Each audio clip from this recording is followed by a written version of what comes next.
Good evening, everyone. How is everybody doing? Good, thank you. Great. Appreciate everybody's time.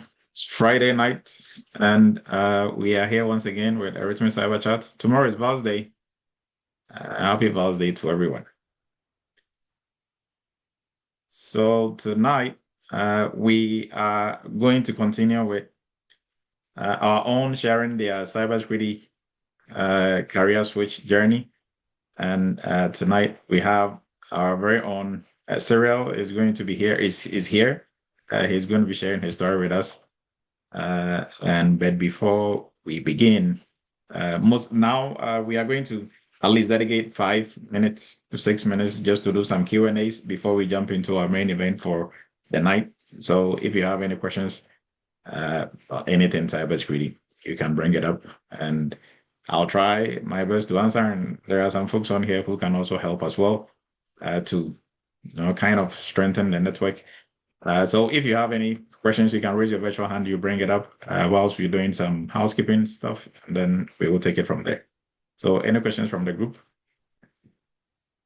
Some cybersecurity questions hanging out there that you might be toying with, or even, if you're already in the industry, if you have some issues, concerns on the job, you can also bring it up as well. Whilst and Cyril is here, so let me just go ahead and uh, okay, make sure I'll pin you on here, Cyril. Any cyber news for the week? We are going to go through it's going to be a very interesting discussion, so there wouldn't be kind of enough time for cyber news. There are some questions in the chat. Programming in cybersecurity, is it really a necessity? Programming in GRC, is it a necessity? So programming in cybersecurity depends on which side of cybersecurity you are. That will determine whether programming is going to be required or mandated. In cybersecurity, we have traditionally two main parts of cybersecurity: defensive and offensive cybersecurity, right? If you're on the defensive side, that is where you do everything, including GRC. If you're on the offensive side, that is the attack side. That is the side where you have pen testers, or ethical hackers, forensics, and some of the typical cybersecurity architecture stuff, is done on that side. So on that side is where you really need to know coding, programming. You can do away with programming if you want to do pen testing, right? Or ethical hacking, which is the same, or even forensics. You cannot do without. But on the GRC side, on the defensive side, you don't really need to know program to be able to function, right? So if you know it as a plus, but you're really not going to use it for the most part. When does the okay? So Llama is asking when the AI governance course is going to start. It's going to start on the 24th. If I'm not mistaken, I think it's going to be on the 24th, right after. Yes, on the 24th. I'm right. I got that right. Uh, okay. And if you're joining us for the first time, you can put hashtag Team Live in the chat, and you can use that for your certificate renewal. So with that, I think we are ready to roll. Any other questions you can put in the chat? So welcome everyone once again. We are starting off time now. This is Eretmis Cyber Chat. We do this every Friday night. If you are joining us for the first time, you're welcome to the Eretmis family. We meet Friday nights as a community. We discuss different cybersecurity topics, and this is always the place to learn, network, and to grow.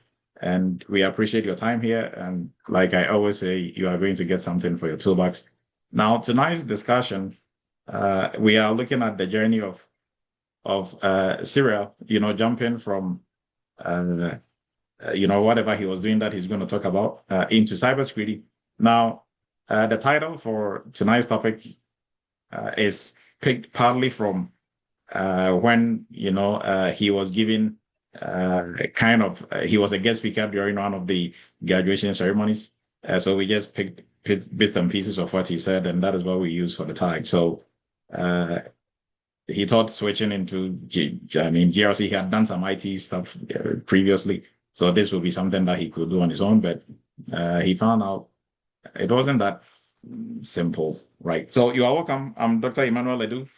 I'm a former United States Army captain, member of the Force Technology Council, former professor at University of Maryland Global Campus and CTC, and the CEO of Eretmis Inc. We are a PCI QSA company and a cybersecurity consulting firm based out of New York, and the founder of Eretmis Academy. And Eretmis, we are partners with CompTIA, authorized partners. And what that means is that we have 20% discount on all our on all CompTIA vouchers, exam vouchers. So if you're trying to sit for any of these, you can let us know, and we will afford you the 20%. And then also, if you're looking to renew your certification, we encourage you to. There are two ways actually. You can resit for the exam, or you can use continuing educational points, or if you attend programs like this, each 45 minutes counts as one CPE or CEU. That is educational points that you can use to renew your certification. The different certification bodies, they need certain numbers. I think CompTIA needs probably like 50 or thereabout. ISACA and ISE Square, they also need, I think, 40 or 20 every year for 3 years, right? So if you put hashtag Team Live in there, you can use that. Now we have a WhatsApp group, and the link is going to be posted, so you'll be able to use that to join our Eretmis Cyber Chat WhatsApp group. And then also we are on the school platform. On the school platform is similar to WhatsApp, but we can post more stuff, and it's more structured. So we are gradually moving our community on there as well. So we encourage you to join that as well. And for tonight, we started with our Q&A, and we are going to be looking at Cyril's journey. But before we do, our Val's Day sales is starting today. It ends on the 27th. And then also for during the week, or our prices, like we announced before the end of the year, going up, but now we are restructuring it where there will be other lower tiers. So you can still get in at even a lower cost. And then there's going to be also, the higher ones for more of premium with some added benefits. So there's something for everybody, right? So it's not, the price is not going up just to, for folks who cannot afford those prices, to take them out. You can all benefit from the training. So we have different tiers, and that is going to be posted. If you go to the site, now we've made some adjustment across board, but we are still restructuring the pricing. So, but for the 30%, it affects the prices that are on there now, right? And for our 7-day challenge, if you were unable to join us, I think on Tuesday for the 7-day challenge demonstration, you really missed out. We posted some of the excerpts of the clip, and the main video is going to be posted on our YouTube channel, so you can take a look at it. What we did was we had our participants of the 7-day challenge. They were demonstrating what they were able to learn, or the skills and knowledge they acquired during the 7 days, and some of the AI products that they built. So they showcased that, and we came up with the winners. The winners were supposed to be announced on Wednesday, so we did announce the winners. And during the demonstration, it was obviously it was. I mean, everybody could attest to who was going to be first or second or third. So some people, everybody did well. I think we started with almost 30, 35 folks participating, but then we shortlisted almost 5 for the presentation, and based on that, we came up with first, second, third, fourth, and fifth. Right. So number 1, the first place went to Lama. The second place went to Kofi. The third place went to Karen, and then Louis and Augustine took the 5th place. So this is 1 out of 5 out of 35. I think we had 35 or 32 people participating in it. So they did really well. Excellent job. A lot of hard work went into this. The overall winner, Lama, gets a scholarship into the AI Governance Specialist course, which is starting on the 23rd. And the new challenge is starting the AI course actually starts on the 24th. The new challenge starts on the 23rd to the 1st of March is when we are going to be doing the new 7 days. So the enrollment is open. We have 15 discount spots for early bird. So if you're looking to jump onto this, you are probably using AI wrong if you've not been through the 7 day challenge. So come in there, you are going to learn a lot for yourself, for work as well. So even if outside cybersecurity space, and if you're a cybersecurity professional, you are going to learn AI as we use it in the cyberspace and GRC, and how to also protect AI from that perspective. But then there's more fun stuff, like how to create your own voice agent and stuff like that. Right. So we encourage you to join that. And with that, also our Valentine's Day sale began today, so it is still ongoing. Now, for our courses, if you are looking to break into cybersecurity, we encourage you to look into our cybersecurity entry-level course.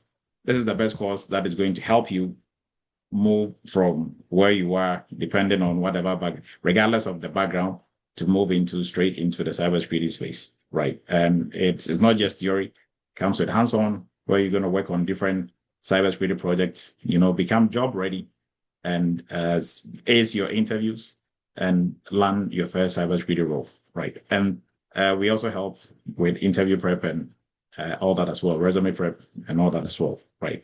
And if you've done some training in the past, you have a degree, you have a master's, bachelor's in cybersecurity, associates, you have some bootcamp elsewhere, but you really know you cannot do the job if you are given the chance.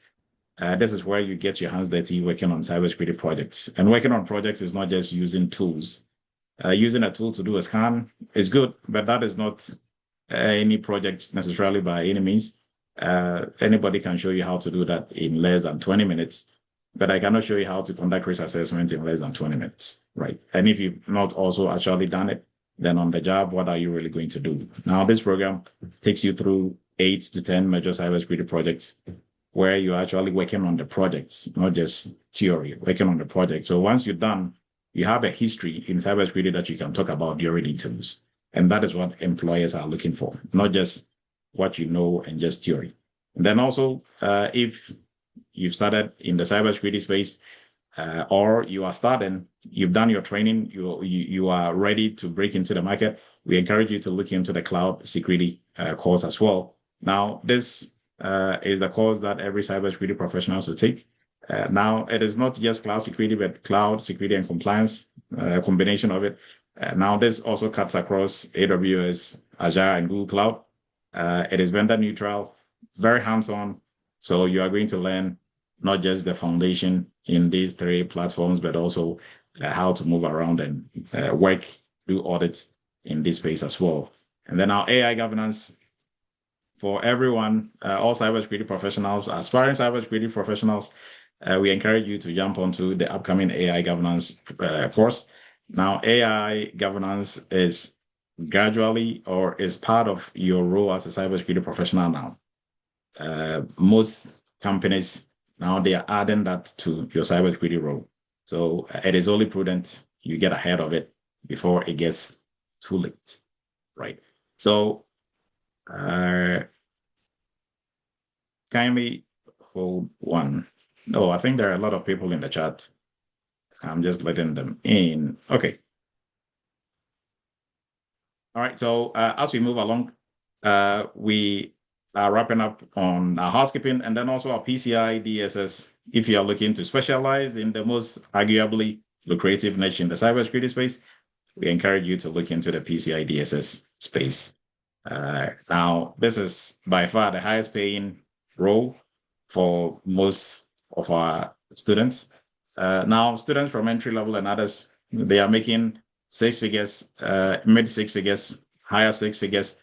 But students in the PCI class, they are making the 200s, right? 200 plus, right? So when I say arguably the most lucrative, and as Eretmis Inc. as a company, a consulting firm, this is our specialty, right? Out of everything we do in cybersecurity. So we know this market more than anybody else. This is one of the most lucrative niches in the cybersecurity space, right? And with that, we are going to move into our conversation for tonight. And before we do, let me make sure we have everybody in. Okay, so there were a couple of folks in the lobby waiting. Now they are all in. All right.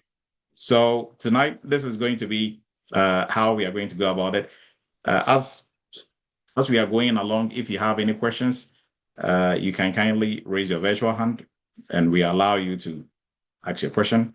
And you wait for your answer. If you have any follow-ups, you kindly raise your virtual hand, and we will let you in as well.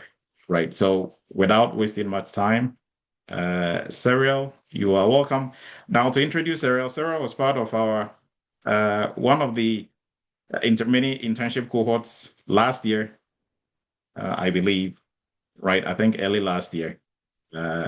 So he completed the program, got a job. I wasn't even aware of it. I think it was later, later on, a month or something thereabout, that I heard this from, I think, Gabriel, right? Or one of his colleagues who had also gotten a job, and we were doing some, uh, follow up on what he's doing on the job and stuff. And then he mentioned that Cyril also got a job. I'm like, oh, Cyril didn't even reach out yet. All right. So we are going to give Cyril the floor, and he's going to introduce himself, and he's going to introduce himself and then walk us through why you even chose to pursue anything in cybersecurity. So your background, you can give us more information about your background, and when you start, wherever you get to, you'll continue from there. So Cyril, the floor is yours. Hello. Yeah, thank you, Dr. Adu. Um, Sorry that I'm not on camera because I don't think I'll be in a good spot today. But anyway, thank you, Dr. Adu. That was right. So yeah, I know I still haven't really officially told Dr. Adu, but yes, he found out through Gabriel.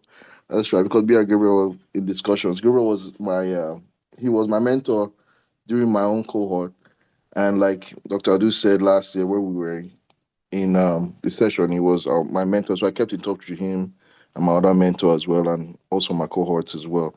Anyway, good evening to everyone. So about my journey, basically, let me just start from the beginning. I used to way back in the day, when I was in college, I used to work in the IT field way back then. Going to school, so I was just looking for something to do. Then my friend said I should do something tech support, so I did like tech support for a little bit. Then I worked in like Toshiba laptops. Then back then there was AOL. If you guys remember American Online when that first came out, dial-up service. I worked tech support for them as well. That was way back then. Then we went to DSL, Yahoo, then Microsoft. I did that. But anyway, the whole time I wanted to be doing something in the medical field. Well, that was the push from our African. Well, I'm African originally from Nigeria, so the push was to get me to medical field, maybe a doctor or something like that. So they were always pushing that. But my real love was like IT because I really enjoyed it and I wanted to do something in that field. So I went on to get my degree in biology and chemistry and started working in the healthcare field. So after working in all those IT companies, I worked in the healthcare field for a while, but I really enjoyed it. So I wanted to go back into the IT space. So, like Dr. Adu said, I was trying to do it on my own with the knowledge I had, not knowing that my knowledge is a little archaic. I was trying to read up and really catch up on my own, do my own practicals, just like Dr. Adu said, do all those little things you see on the internet, do this lab, set up this stuff, and all that kind of stuff. I mean, I thought I was doing something. I was working out, getting my new knowledge. Then I tried to get a job and, do something in cybersecurity because I heard that was a new niche. And I found out that I couldn't really do it on my own, you know. I took some other courses and I just found out I was really struggling to actually keep up. So I was doing my research, trying to find out who I could because there are a lot of people that sell you dust or phonies, will I say, on on the internet, and everywhere that tell you all this stuff they can do. And I was really trying to do my due diligence to find someone. Then I came across Dr. Adu's um, session just like this on YouTube, and I was watching them. And I was like, "Oh, he's very knowledgeable." I started watching a lot of them, watching his interviews. I was watching how he was answering questions. I read all his stuff. I looked him up like everybody does. Looked up his degree, looked him up where it's taught. I was really impressed. So I decided to call him. I asked him what he thought I should do and how I should proceed. And he told me I should join the GRC course. And if I already had some IT experience, I would be fine, So I did that. So when I was going through the process, it was just like, to me, I was like really shocked because he set it up, the way he set it up was really, really nice. Like he went through all these different domains. Like at the time, I didn't know what he had set up, right? I just thought, okay, I'll get through this stuff and I'll just go start applying for a job. But I didn't really understand his process with the whole thing. It wasn't until I started working, I started really realizing what he did.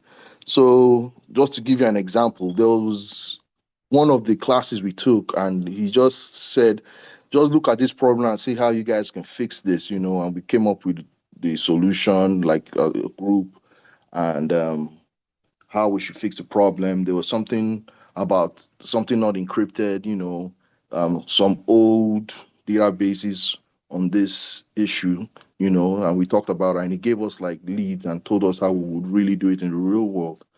And to my to my surprise, when I started working, I'm jumping forward and going backwards now. When I started working, it was like I was dreaming. The same scenario happened, and it was just the same thing. And I was like, wow. So I was really impressed. It was like exactly the same problem we were facing. And I work for one of the top three mobile companies, and they had the same issue. I was like, I can't believe that you guys have the same issue, and it's the same thing we did in class.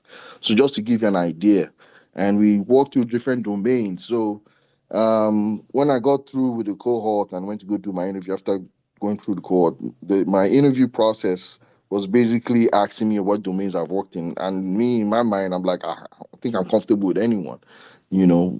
Because I felt like I was comfortable in any domain. So they asked me questions on different domains, and they were like, okay, I think you're ready to start this job. So when I started working, I really started realizing I was really working in different domains at different times. Because on my job, I'm a cybersecurity tech risk manager. So what I do is I handle tech risk that involves the whole enterprise. So things that are broken in process, in identifying risk, if it's processing, funding, sometimes end of life systems, basically risk that's probably will not be fixed on a one-time issue.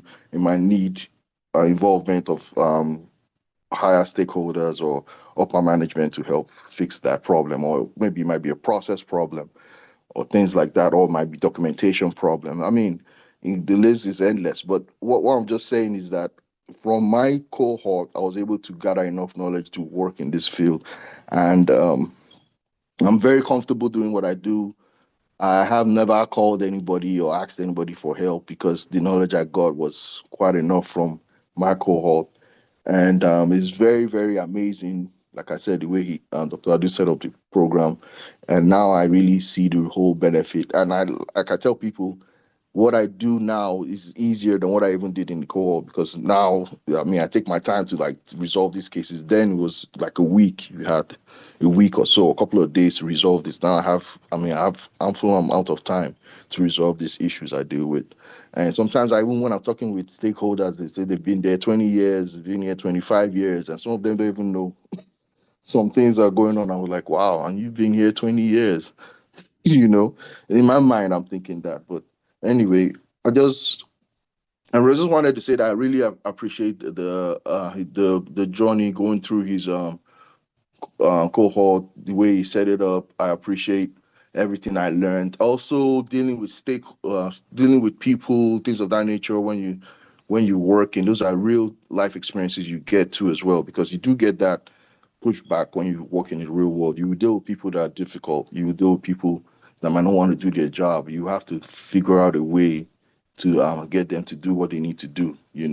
So those kind of soft skills, like Dr. always emphasize, is very, very important. And also trying to massage people's ego, or to get them to do what they need to do, even though it's their job, is also a skill you have to learn. So soft skills, very important. I never knew it was, but when I heard Dr. Akut keep saying soft skills, because I was like, really, do you really need soft skills? And I started finding out that's probably one of the most important skills you need in the cybersecurity field. Um, Basically, I know I shortened that a little bit, but my whole journey through this process was basically with my little IT knowledge I had in the past, working in healthcare, now coming back to the IT field, going through the whole process. He really made me where I am today, and I'm really appreciative of that. Thank Dr. Adu for that as well. And like I said, I think it's raising the real army. Like we have a lot of students in different places doing amazing things. So I know I made that real short, but I'm open to answer any questions anyone might have. Thank you, Sarah. So if you have any questions, you kindly put it in the chat or you raise your virtual hand. But I'll start, asking a few couple of questions and then we'll take it from there. So going back to your background, you said you used to work in tech way back and then you switched into healthcare. You did healthcare for a while and you are looking to pivot into the cybersecurity space. Now, if you can walk us through that process, because a lot of people get stuck in that space, right? There's a lot of noise going on in the cybersecurity space in terms of training and all sort of promises and hey, we have the magic one, come and within Yeah, 45 days you are going to get a job. And right yeah. now, how were you able to go through all that noise to Oh, discover Eretmis? okay, so so yes, there's a lot of noise going around now. 45 days, 3 minute, 3 days training. I mean, to be honest, that is not true. You have to really work hard, but it's doable. The thing I'll say is very, very doable.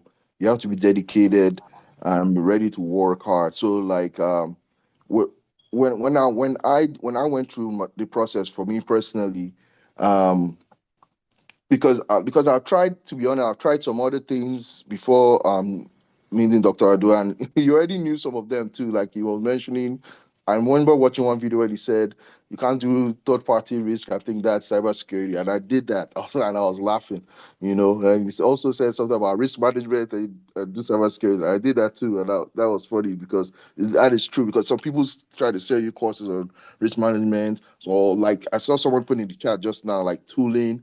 Like for instance, with me, we're changing our tools. Like we've changed our tools like 2 times already, and I've just been there almost less than a year, right? And the reason why, because we didn't like the first tool, and we had to go to the second tool. So the tooling is something you can learn on your own. 1 or 2 days you're done with the tool. So the tool is not the most important; it's your knowledge that you bring that's important. But I would say, like, if you want to transition, I would say Dr. Adu is probably the best out there because I've tried other places, didn't work, and also look going through his whole process. If you go through his process the way he wants you to, you wouldn't have a problem. Just go through the process. Um, and those meetings, you're going to have a lot of, we had late night meetings. Well, man, or sometimes we were in meetings to 1 a.m., 12 midnight. We're going through, trying to figure stuff out. So all that was a lot of hard work. All that went in for the amount of weeks we spent in the whole process. But I gained so much. And that's what you use in the real world experience. So using that practical knowledge. It's just like you're going to take your driving license test and they give you a book. They're like, hey, read this book. And you read the whole book. Yes, you know all the laws and everything, but have you driven before? It's not the same thing. When you start driving, you know this, that. It's a whole totally different ball game. So, Ms. Doctor, I'm just kind of giving you the test practical of actually driving a car. So you can read all you want, but if you don't drive a car, you've never driven a car before. So you have to get that driving experience. So once you get that driving experience, there's nobody that will give you a car and say, driver, you can't drive. You can drive. So I think that's the way I'll put it, the best way to put it. All right, Sarah, thank you. So one question that also comes up for career switches, years of experience, right? I mean, can I just do a 4 or 5 months course and say, what is my years of experience? And so, and we can only speak for Eretmis, right? In terms of what you're going to go through. Other places, I cannot really speak for them or to what they do, but you've gone through the process. You've started working, you've been there for quite a while now. Now, based on the what you went through in terms of the knowledge and skill you gained through the program, compared to what you are doing on the job now and other people that you've met on the job, how would you rate yourself in terms of years of experience compared to people who've been there for 20 years, 5 years? Oh, if I was to rate myself, I'll rate myself. So the years of experience, that was one thing, to be honest, Dr. Adu, that used to throw me off when I see some job, they'd be like 3 years, 4 years experience, and I'll be like, or 10 years experience, whatever. And I'll be like, wow, they need a lot of experience to do this. But when I got in the job, like you say, to rate myself, if I was to rate myself based with other people that have been there 10 years, I'll rate myself even better than some people that have been there 10 years, 15 years, to be honest. And this is the reason. The reason is that they have very old information, and some of them, I don't know if they updating their knowledge or what it is about what's going on in the cybersecurity space, because most people just move from different places to come into cybersecurity. Like I was saying, like maybe a couple, like maybe 20 years ago or so, I don't think we had anything like cybersecurity. So it was an evolving space. But going to Eretmis, you get up to date information, you get that first hand feel, you actually practical experience of how to use like different frameworks, things of that nature. Some people they'll be telling you, oh, I don't even know what that framework is. Like when before they'll be like, oh, I don't know what ISO is, I only know NIST. I'm like, really? Those people will be like, I'm only used to NIST, I don't know anything else. Or even NIST framework, they're only used to a certain domain. So some of them are not exposed. Just to give you an instance, there was a lady that was on my tech project manager, and she was saying she didn't know what brute force was. I was like, really? Oh, wow. So things, things like that amaze me. So yeah, so years of experience, I would say I would rate myself way ahead of them. So just to make it clear, it doesn't matter. Don't let that scare you. You're gonna get the knowledge you want. So the years of experience is just something they put on there. It's nothing. It doesn't really tell, because once you go through the arithmetic training, your years of you have that experience. You have the experience you need. To give you another example, I think I talked about this in the graduation ceremony. We were trying to pull up our third party risk program, and that's not, I'm not in third party, but they're part of our team on the other side. And the process is when they're going through the process, I was like, oh no, you guys are doing this wrong. That's why you have so many problems. So I wanted to really speak out and start saying, oh, this is what you need to start doing, this, that. But I mean, it was not my place, so I just kind of held myself together. But I'm just trying to tell you that I could really do that job too if I really wanted to. So the years of experience should deter you. I mean, you get all the information you need if you go through a written. So Okay, so basically, what you lack in years of repetition, or just saying, I have the years of experience, you can easily make up if you work on enough projects and you work on them the right way. that is right. Right. That is right. Now, okay, so moving on, if you can walk us through when you completed, and I was even, I think we had your video during your own graduation, some of this, speech and how you're talking about the program. And then when you got a job, we have we have almost everybody's. Now, when you were done with the program, right, after graduation, you and your cohort, some people will start applying to jobs as soon as possible. Other people, they are my people who will just come up with all sort of excuses. Right. I have to write this certification. I have to go back to through the projects. I have to just not to apply. Right. And those are the people that I usually chase around with, a whip. And, some of them, almost not I'll be rooting for everybody, but some people will just fall off the wagon and you wouldn't hear of them. And sometimes, I will once in a while, when I have the time, I'll reach out to some people that I could clearly remember because they were spearheading everything in terms of projects that they were doing during the program, right? To check on them to see how they are doing. Now, my question is, when you were done with the program, when did you start applying? How was the interview, the application process, the interview process, and eventually landing the role? If you can walk us through that. Yes. So I would advise that when you get done with the program, you start applying immediately. Well, I personally started applying the week after. Immediately I got through because I didn't want to hesitate. And like Dr. Adu said, all those excuses of going through projects, certification, and all that wouldn't matter at the interview, because at the interview they just really want to know what you know or what you can do. And I remember going through that process. And also, this is another thing. It was that Dr. Adu always says you can reach out to him, he can give you interview preps and stuff like that. And when I actually did reach out to Dr. Adu, he did reach back to me, and we'll go over, the job description, and he will ask me questions. It will really make me think of it the way the job description is actually telling, not just like an applicant, but also people that you're trying to get work, you're trying to work for, how their thought process would be and what they would really want. So it really opened my eyes to really how I need to be answering those questions. And that helped me quite a lot.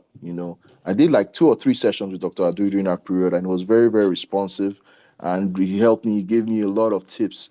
So, and also because it was fresh, I was just fresh out of the graduation cohort. It made it easy for me to remember everything I've done. I could go through my whole spiel, and I was doing this over and over again. Like it was not like second week. You can just wake me up, and I could just start spilling everything I did. And sometimes they'll just be like, "What experiences do you have?" I'll just start. Like I go on for 30 minutes unless you stop me, straight, and I'll tell you the whole process because it was just becoming second nature. It's like muscle memory. Once you do it over and over again, you get better and better. And also with the input Dr. Odu gave me, I added that to it. It even made it better. So yes, I think you should just start applying it as soon as possible. So that way you can just put in all what you have learned, and the faster you do, the better, because it's right there and it's fresh, and you will knock the ball out of the park. Like I said, the interview I did, my interview for the job I got.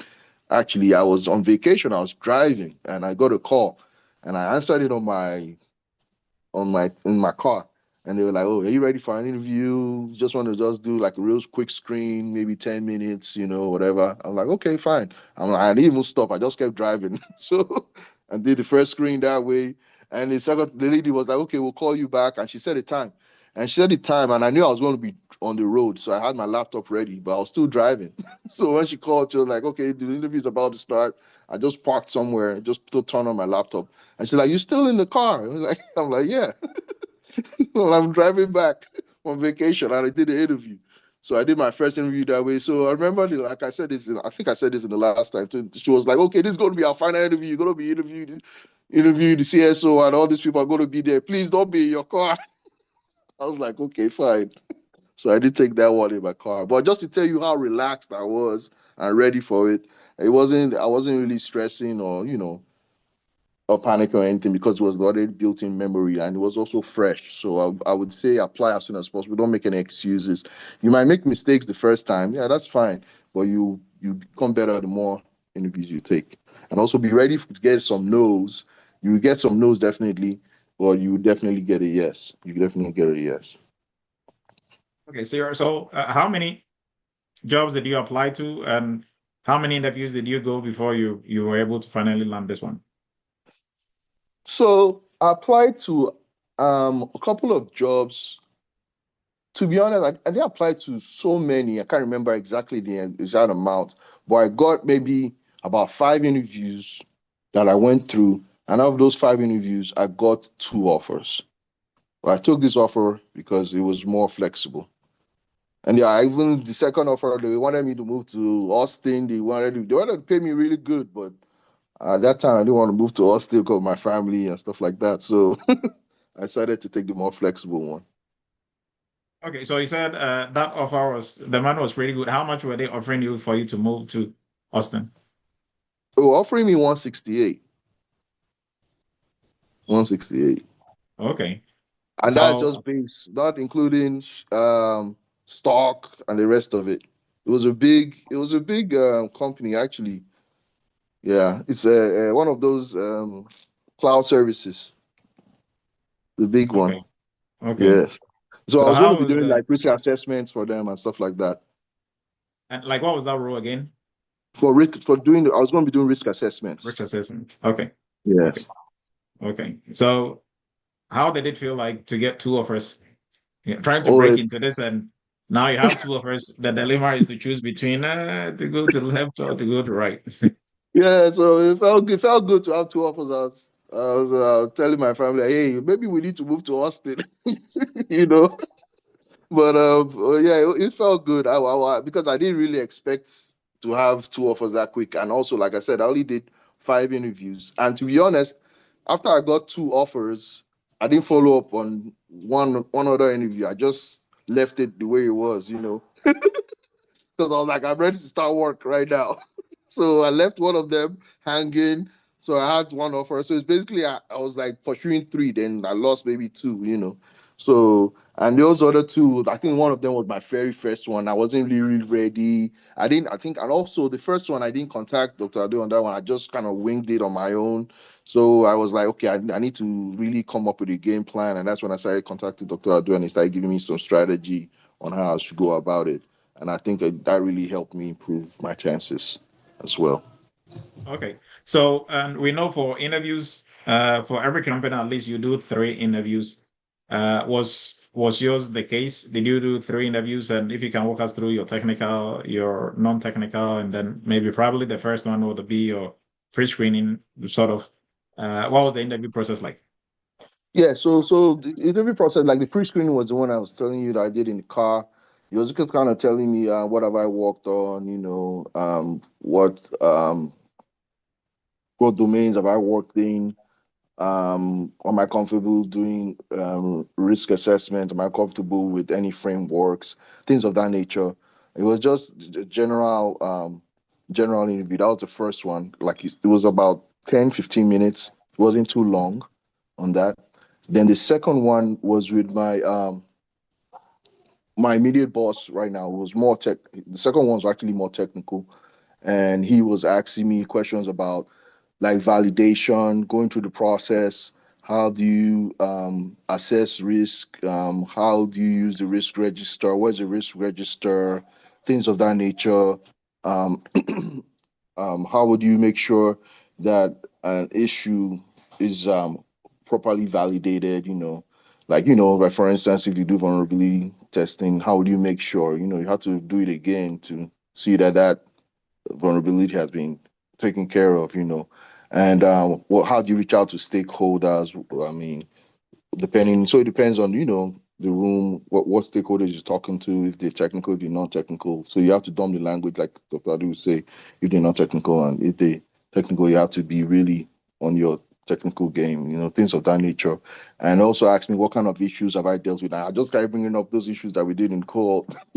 Really, that's all I just brought up. Every single one of them. They're like, okay. I think you got a pretty good idea. And it was amazing because it was just like already knew that those were the issues we were going to be dealing with. So when I started working, I now realized why they hired me, because it was pretty much the issues we were dealing with. So it made sense at that point. So that was the technical one. Then the third interview was with my boss and his CSO, and basically it was not tech, it wasn't technical, it was more like stakeholders, because I do a lot of meeting with higher stakeholders, and it was just basically asking me how I relay information. They gave me like some scenarios how I would relay that, and I just kind of broke it down in like dumb language, like Dr. Adu has taught us in the past, and telling them this is how I relate it. Maybe put in a chart, put in into pie charts or something like that to make it easier, percentages, and also back to the risk register, also relating it back to um, financials, if there's any financials involved, and whatever impact it will have, on the organization and things of that nature. So that's kind of like what I do now too. So I mean, they were impressed, and that's pretty much how I got the job. Okay. So, I have some questions in the chat that I'm going to go through really quickly.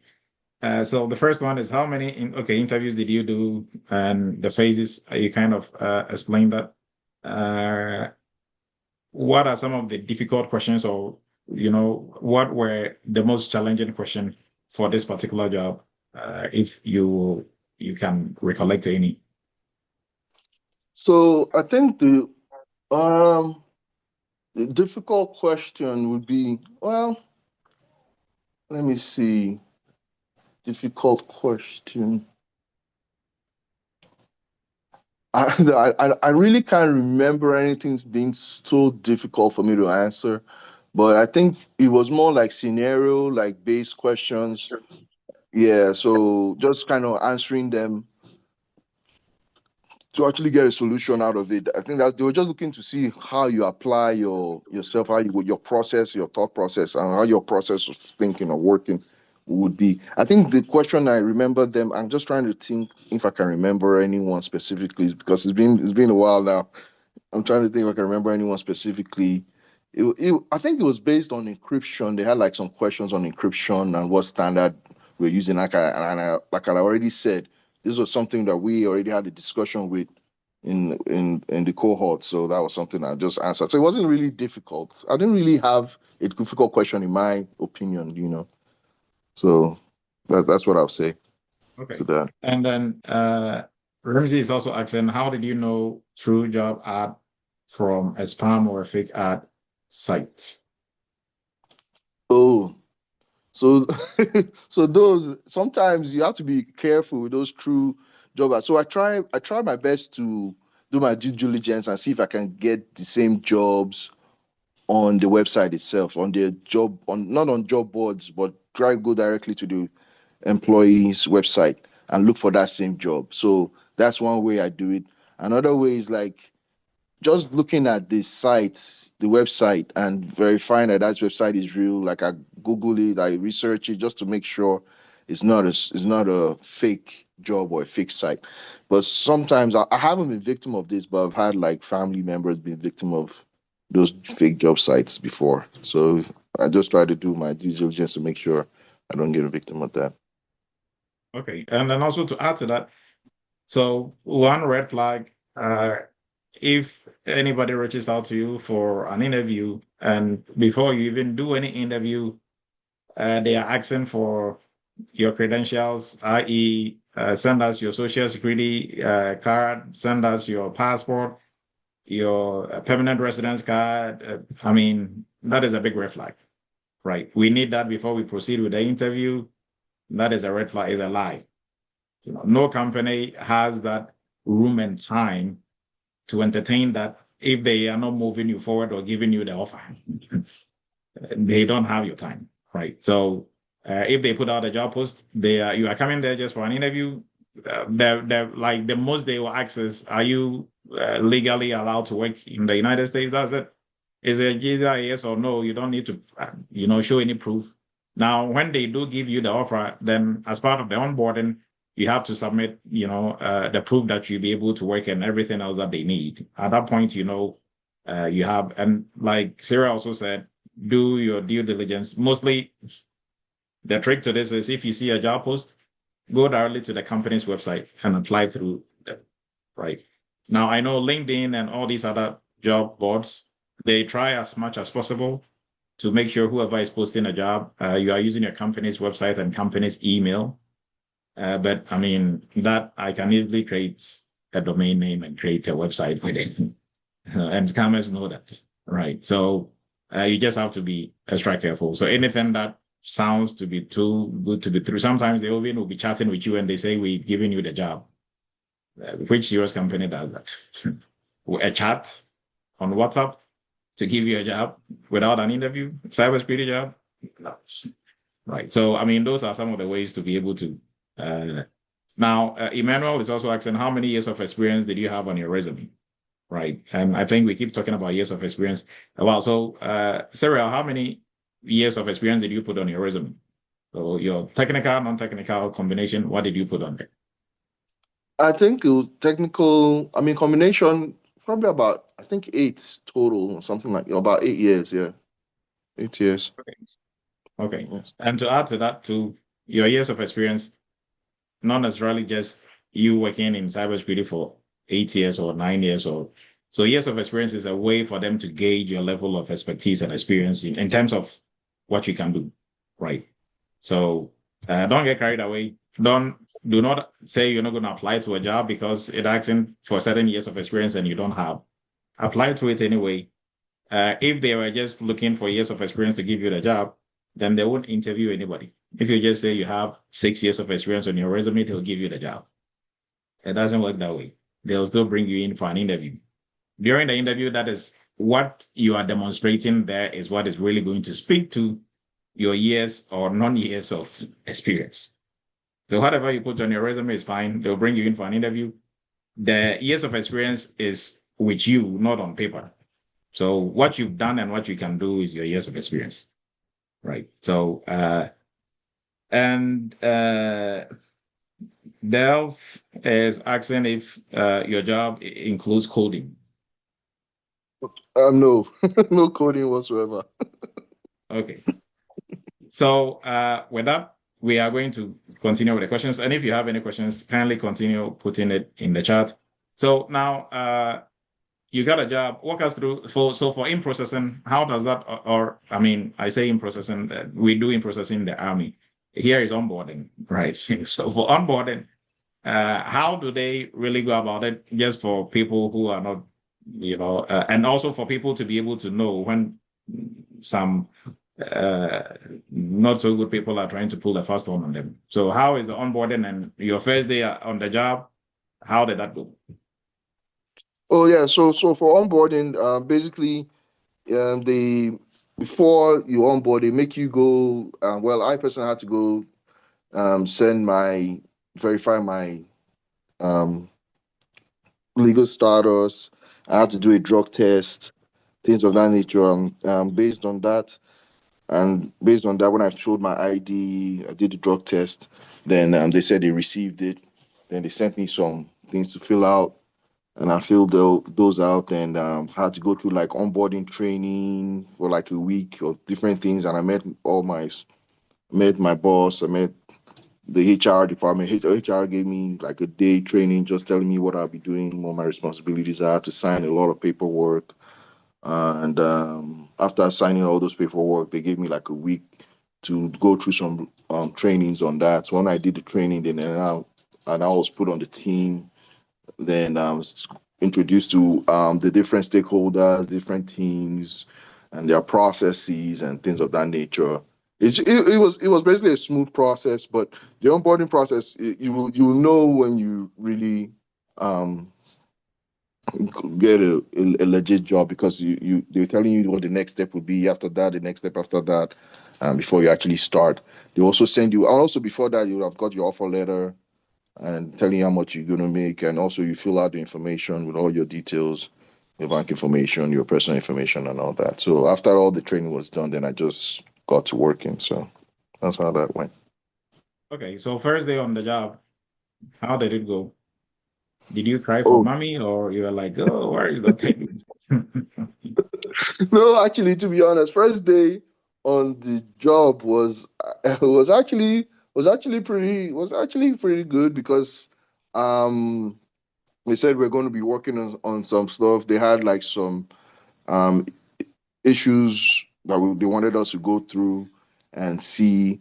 And it was funny because I was expecting them to be well organized and well put together, but they're still in the development phases. And they were just showing me the risk register, and it wasn't all the way full. I was like, so you guys haven't done this. You guys have not even confirmed it. So I was just asking so many questions. They were like, probably say, who is this guy?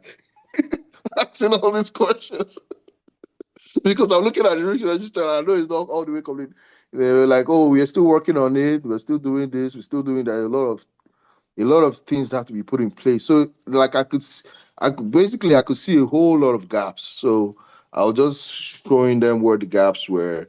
That was my first day. So maybe the next day I was like talking to myself, maybe I need to simmer down on this a little bit. So I now started taking it little by little with them. But just to tell you, yeah, the first day I was very relaxed. It was fun for me based on that, looking at all that. Okay, so now piggybacking on what you just said, and from last week, what Isaac was also saying, it seems like folks going out of the Eretmis, space with your training internship, you have to have some situational awareness, because it seems like you guys go there and now it seems like you're showing off, Yes, right? yes, yeah, Showing it off to does. people who've been there for all these years and they don't know even a quarter of what you know. And it's like, why is this? This is wrong. That is wrong. That is. I mean, Yeah. how are you people able to do that? Because you just got there. These people have been there for 10 years, 6 years, 15 years. and you are the one pointing all the holes. This is that, and now they have to be careful talking to you and not to say the wrong thing or to show their level of non skills or non knowledge in certain areas. So how is that possible? Yes, so it's because of the training you gave us, basically how we need to go through this whole process. Let me even give you a scenario which is recent. So they told me to go validate some process, and my boss gave me just a scenario, gave me the stakeholders involved. There were two of them, and I went to go validate. And I'm looking at it. They showed me this website. I read the whole website. I looked it in and out. I didn't see anything that was related to what I'm supposed to be validating. So I asked them, hey, what's going on here? So how do you guys really validate this process? So they told me, oh, this is what we do, blah, blah, blah. I'm like, but there's nothing on this whole website. So why did you refer me to this website? So my boss had to come to the side, like, I don't think those people have anything in place. You just have to take it easy on them and let them put the process in place. So I was like, oh, okay, okay. Then I had to resend an email, say, okay, you guys need to put a process, you know, and they're working on it. So basically, like, and those guys been there, I was looking at them like 15 years, 12 years, you know. I'm like, okay, you guys do this every day, but you don't have a process. So just to give you an example. So yeah, so sometimes I feel like you're showing off. And I think it's because you know what the right thing looks like and going through the experience of the court, you know what you're supposed to have or what you're supposed to get. And like even when we're going through like the inventory process and showing you the gaps or whatever we were doing during our cohort. I didn't really, like I keep saying it, I didn't really understand what you were doing, but now I understand because it was to show you that, oh, this is what it should look like, and this is what you have. So you need to get to this stage, you know, and that you can really tell as soon as you get there, you can say, oh, this is what they need, this is what they need, you know. So that's it. And going through that cohort really exposes you to all that, you know, talking these things through with your team members, talking these things through, actually thinking it through the whole process, using whatever framework you do use to actually figure out what you're doing and what the end game is supposed to be. It helps you a lot. So that's what I would say. Yeah. So whilst other people from other institutions are struggling on the job and calling for money, now you folks are out there. We have to tame you down, literally. Like, hey, don't show off too much. Don't let right, and Yeah, you don't even literally. need help. Yes, literally, you Okay. have to. Yeah. So then that speaks to for everybody in your cohort who is still running around in circles to apply to jobs. Can they do this job if they get the opportunity like you've gotten? Would they be able to function for the people that Oh were in yes. your cohort? Oh yes, yes. If they go through the cohort, yes, definitely, you'll be able to function perfectly. It'll be really easy. Like I said, this is easier than what the cohort itself. The cohort was really intense. This is way easier. I can take my time, you know, to actually go through an issue and go through the process. Cohort, you have to come up with answers like almost immediately. So so this is way more relaxing. Way more. They'll be able to do their job comfortably if they go through that process. And I'm not just saying this because I've been through some other programs, like I said earlier, and I didn't really get much from it, to be honest. Some people try to teach you tools, or like I said earlier, third party risk, and not even the full third party risk, not even the real deal when it comes to third party risk. Like you get the real deal when you go through the cohort, you really go through the whole process. So you really can't say you can do third party risk. It's not just learning what risk transfer or risk acceptance is, like going through the real process of going through third party risk. I'm just giving an example for instance. So if you go through the cohort, you'll be able to do any of this very easily, very easily.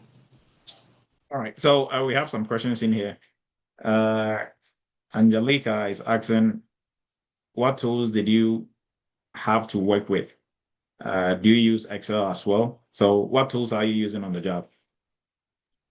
So I use Excel crazy. I use a lot of Excel sheet.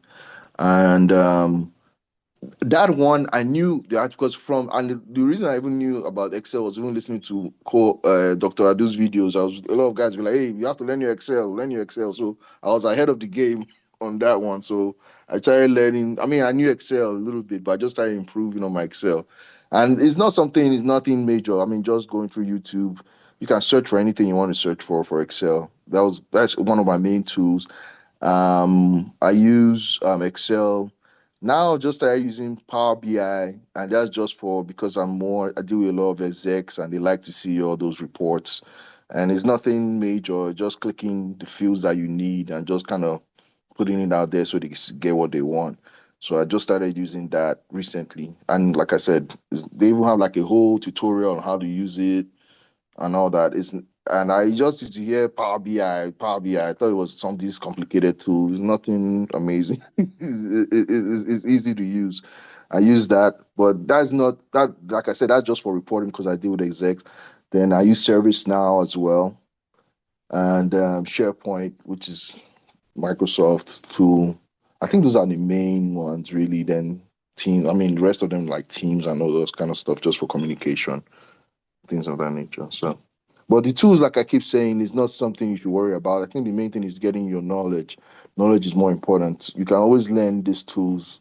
You can learn while you're on the job. You can learn the tools while you're there. And most times they even have like tutorials. Like I just started noticing that there are lots of tutorials on how to use all this. They have so many tools, lots of tutorials. I've not even had the time to go through all of them. It's not the most important. Most important is your knowledge and applying your knowledge, I think. Okay, so piggybacking on that, if you knew how to use ServiceNow when you were getting this role, but you didn't know how to conduct risk assessment with the risk register or any of the things that you know how to do, how well do you think you'd have been doing on this job? Terrible. You won't be able to. You won't last. You wouldn't last at all.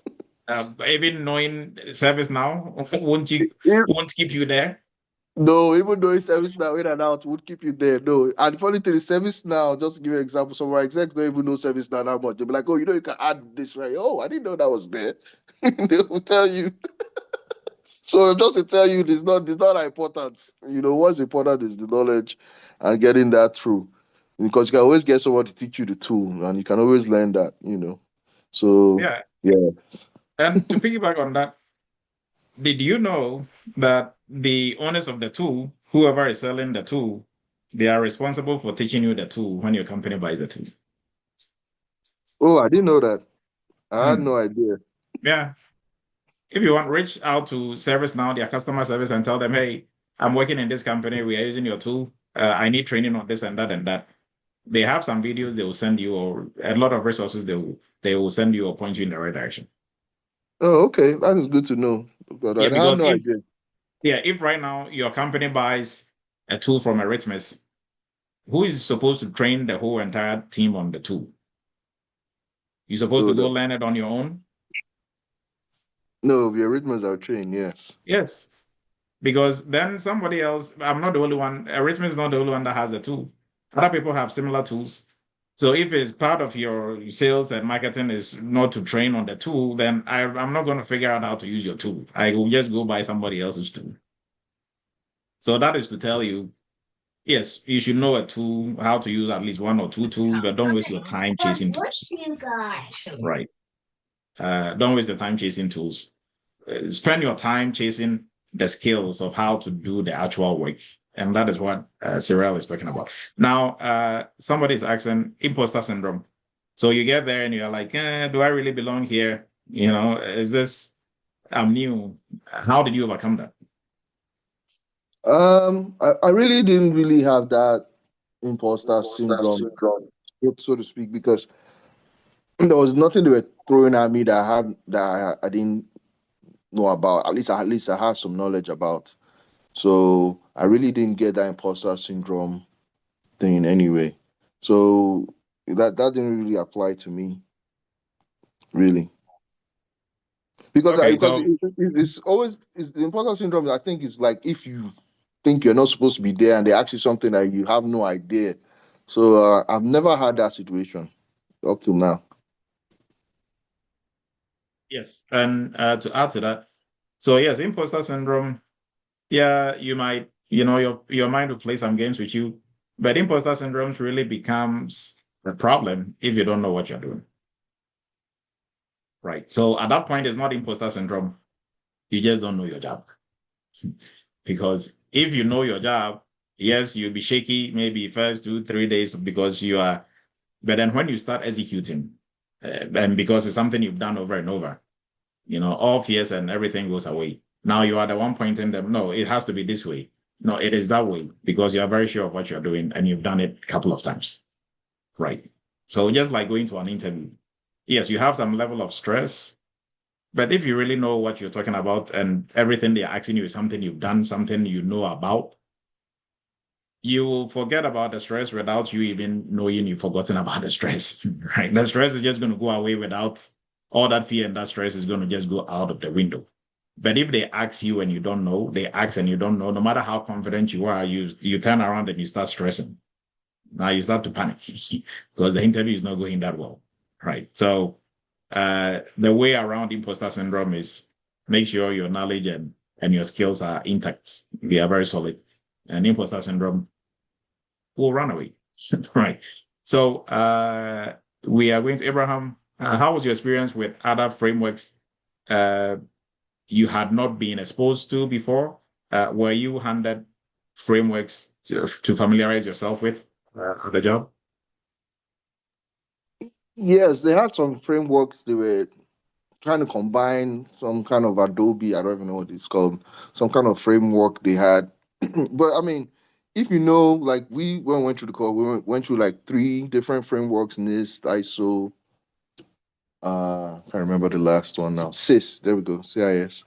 So those three frameworks, if you go through a couple of frameworks, I mean, any framework they throw at you, just basically looking through it. I mean, you can pretty much run with any framework at that point. So it wasn't something, and most of the time they even took a lot from NIST.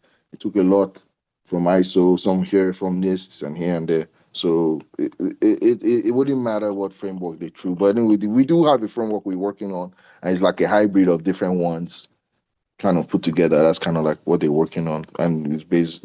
The framework is easy to use once you have that in front of you. So All right. Okay, Cyril. So now you're on the job. Walk us through your normal day to day, right? So you are up in the morning. How is your day like? And before that, are you working remotely or you are working hybrid or you are working on site? so so I'm working mostly remotely. I put it that way because sometimes when we have like big meetings, I try to show up because my bosses show up in the office. You know, just because they showing up, I don't want to be the only one at home. so so that's why. But anyway, the and also my day to day really, most mornings we have team huddle. We have a huddle just to go over what we're doing for the day, any new issues we have, because I deal with tech risk and then the cybersecurity tech risk enterprise wide. So whatever issues we have and how we're gonna, what strategy we go about tackling them, and any follow ups we have, and basically going through the day doing that first thing in the morning. Then go, if I have any meetings, I attend them. Then I go through my email and look up whatever follow-ups, whatever new issues we have. And we also have a board that it comes through service now, our ticketing. So I have certain issues I'm working on. I follow through with the different stakeholders, different issue owners, whoever is responsible, making sure they're going through the remediation. And whatever new issues we have, we have to go through the whole process of seeing whether we're going to accept the risk, or we're going to transfer it, or we're going to mitigate, and things of that nature as well. So we go through setting that up, going through risk assessments, dealing with different stakeholders, and things of that nature as well. So setting up those meetings is what I do. Then following up on the different issues we have. Um, Meetings. I do not a lot, but I do quite a bit of meetings. So I might go. I might have some meetings during the day that I might need to attend to on that, and sometimes I have to build some reports based on the issues I have. So whatever issues we're working on, I might have to send in some reports. And sometimes I do some analysis just to see um, whatever the based on whatever the issue is on that. So my day to day is different every day. It's just depending on whatever task I have, and I set tasks for myself. So I'm kind of really they don't really give me tasks to do. I have to set up my task and meet all my goals on my own. So I'm kind of like working on my own, and the only things I need to do is just report on the issues that we're working on and try to get them either remediated, accepted, if you're accepting the risk and things of that nature, and go through the whole plan. And I go through that every day, pretty much. Okay. And how many people do you have on your team? So on my team, we are about 6 of us. 6 of us on my team. So my team is extended. Like I said, we have the third party side, and there's another like maybe 6 on the other side too, on the third party side as well. Okay. And let me see. Okay, so whilst we are waiting on questions to come in, we are going to do a quick housekeeping and then we will get back to Cyril. But we appreciate all the insights you are giving us, Cyril. And if you are on here, you're trying to break into the security space, you can ask all the questions that you have for in terms of how you can go about this process. Because Cyril was in your shoes, like he was saying, he used to watch Cyber Chat when he found Eretmis. Now he's on Cyber Chat talking about what he's doing on the job. Right. So how does that feel? That feels good. It actually feels good. Yes. It does feel good. Great. Now, our 7-day challenge, AI 7-day challenge, we encourage you to jump onto this because chances are you are probably using AI wrong. And for folks who did join this, I think on Tuesday we did the demo. So they demonstrated what they built within the 7 days, what they were able to go through and learn. And the next cohort is starting on the 23rd. So we encourage you to join us. Now, these are our proud winners. Lama was first, Kofi second, Kieran was the third, and then Louis fourth, and Augustine was fifth. The grand prize is a scholarship into the AI governance specialist course. And number second to fifth, they're also going to get prizes as well. Now, this is going to be our AI team. They are going to work on a really big project that everybody on here is going to benefit from. So you hear more about that when we start working on that project. So the new challenge is starting on the 23rd to the 1st.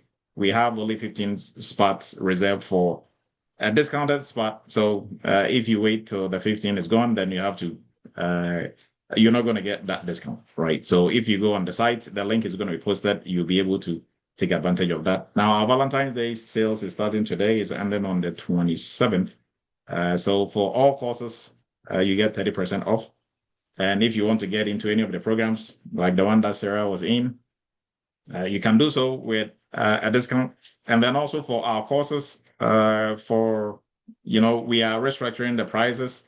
We are going to have different tiers. So there's going to be something for everybody. We are not going to, increase the price to the point where, people cannot get in even when they want to because of funds. And we're also getting some more financing partners that will have lower interest rates and stuff like that. So we're trying to make it really accessible to everybody. Now, if you're looking to break into cybersecurity with no IT background, some IT background, we encourage you to look into the cybersecurity entry-level course. This course is run by us, but I can tell you for a fact, this is the best course out there to help you break into cybersecurity. No fluff, no BS. If you put in the work, you are going to see the results. That is what we can promise you, right? There's no magic. 45 days, you get a job, and right, all that is marketing gimmicks. It is pure work, because if you don't put in the work, you cannot be working and feel free and easy and happy like Cyril and everybody else is enjoying, right? If you don't put in the work, then you become a working heart attack. If you take a shortcut, you become a working heart attack, right? Till they fire you from the job, you are going to get high blood pressure. So, and you don't want that. You went in there to make a better life for yourself and your family, not to get some kind of illness on top of that because you tried to take a shortcut, right? So our entry-level course from start to finish will make you a full-blown cybersecurity professional. And then also, if you took some training previously, you had some IT background, and you want to get your hands dirty working on some projects, this is where you are really going to, jump into the trenches and start digging. This is where you actually work on projects that is going to help you excel and become a rock star on the job.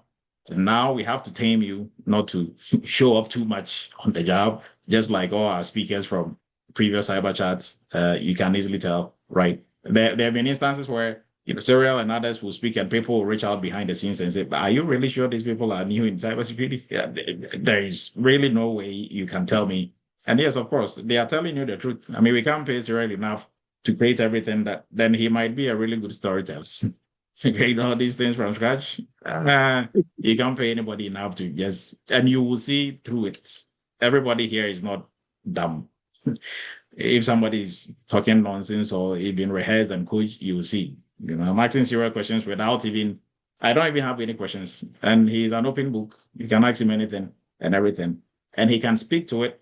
He's doing what he's doing on the job because he has the real world hands-on experience, right? And this is what the GRC internship and workshop is going to give you. And then also Serial is going to come back and do the cloud security and then come back and also do the AI governance course.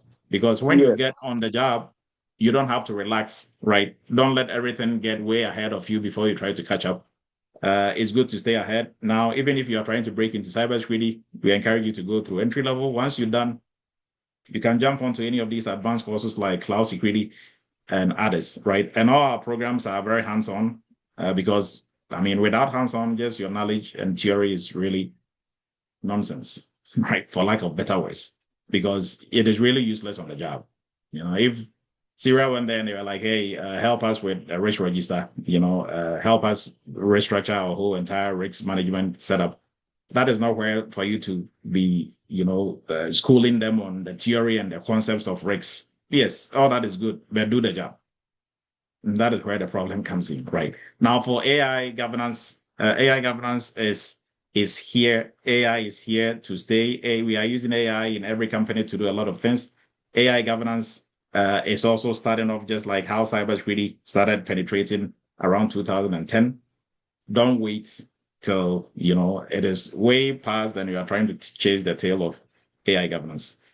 AI governance is gradually becoming a part of the role that cybersecurity professionals have to perform together with their security duties, right? So AI governance, if you want to stay ahead, you want to be, that specialist, that professional in your organization that is going to help them maintain AI governance within the organization, then we encourage you to jump onto this. So you can start this even if you don't have any cybersecurity background or you have some cybersecurity background.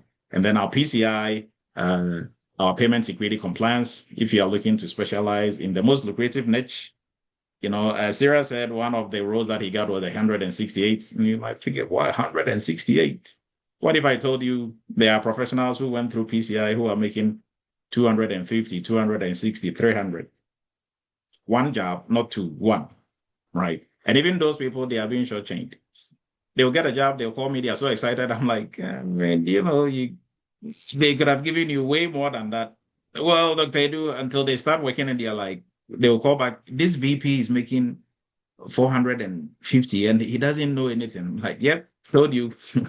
Right. So if you're looking for the most lucrative niche, now with this, you have to have, a really good IT background, or, you have to already be in cybersecurity to be able to get onto the PCI program. If you want to get into PCI, you have to start from the entry level before you build your way up to this point, right? And then our WhatsApp group is going to be posted for you to also be able to join as well. Now, let's get back to Serial. So if you were starting today, right, knowing what you know, going through the whole process and being on the field, also working, because you said during the internship, you really didn't, you were following what we were doing, you were, giving your best, but you really didn't understand the whole science and the concept behind it until you started working. And that is what most people, get to find out, including Gabriel.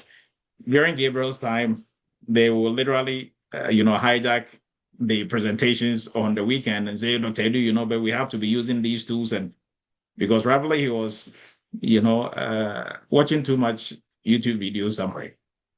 Because some people will tell you, yeah, you have to, your ServiceNow is what we use for in cybersecurity. If you don't know ServiceNow, then, right, anybody who has actually worked in the industry will tell you, don't worry about the tools. Just focus on the skills you are going to gain, because that is what you are going to be using on the job, not the tools.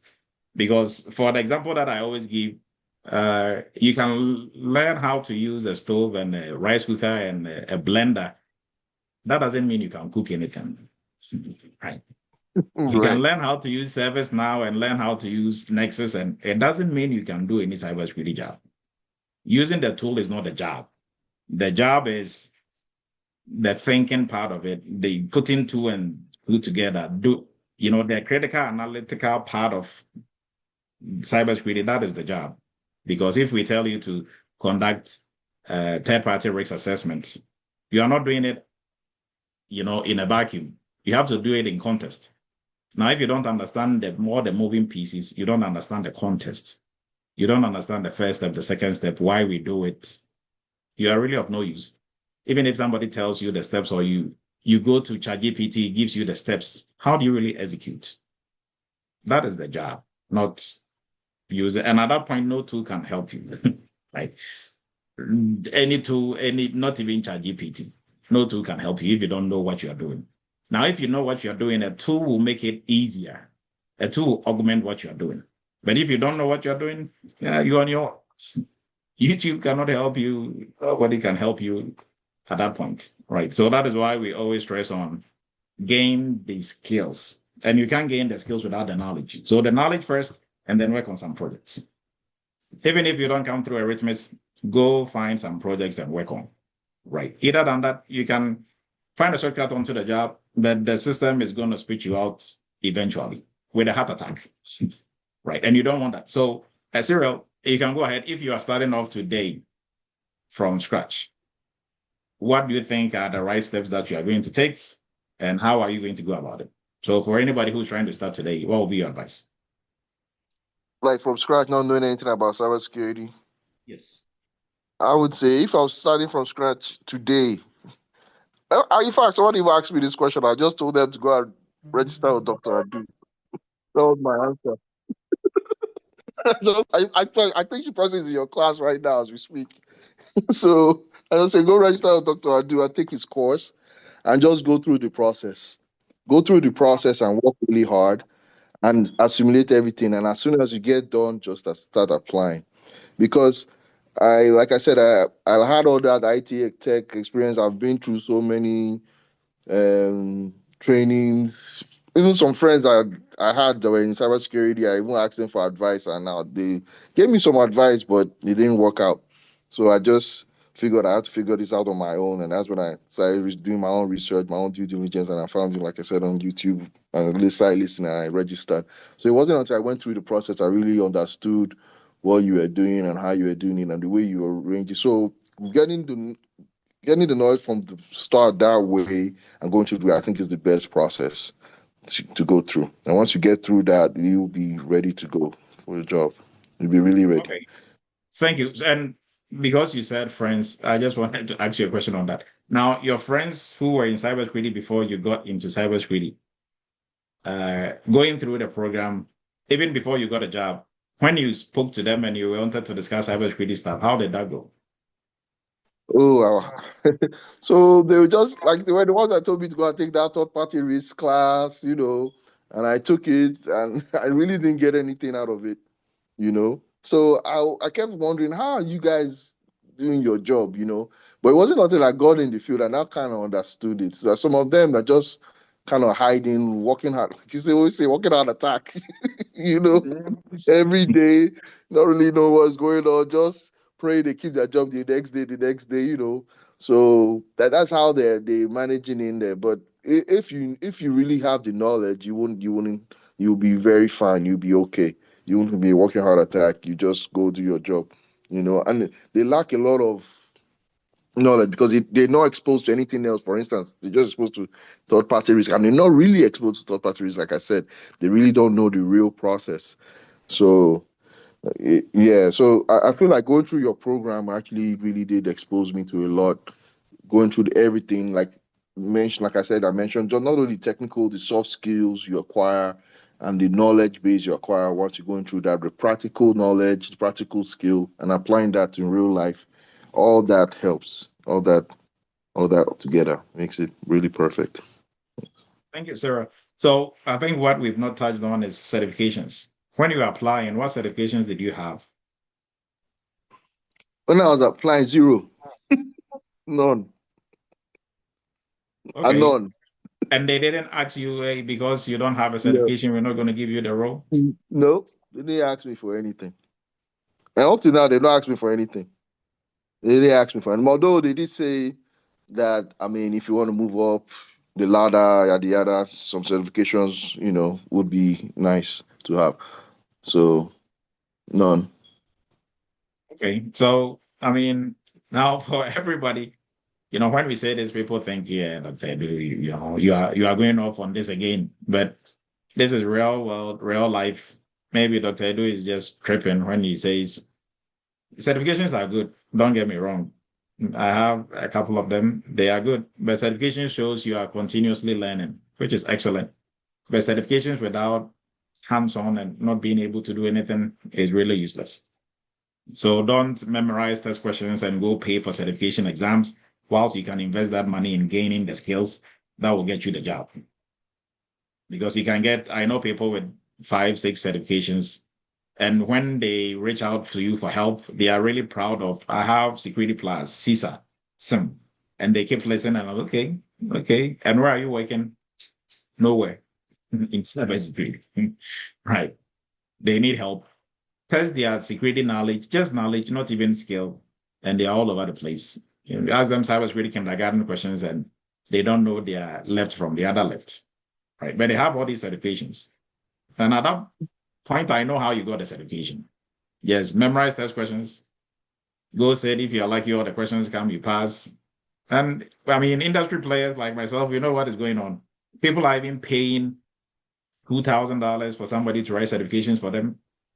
And that kind of really beats my mind. I'm like, okay, so why would I pay somebody 15,000 to get a pilot license for me? What am I going to use it for? To to fly a boat or to drive my car? I'm definitely not flying any plane anywhere. That would be suicidal. So, I mean, why pay that money to get the license? For what? To put it in your living room and show to all your friends? Hey, did I tell you about my pilot license? That is about it. So, this is a funny way for you to put that in perspective. Don't chase certifications. Certifications are easier if you have the real world hands-on experience.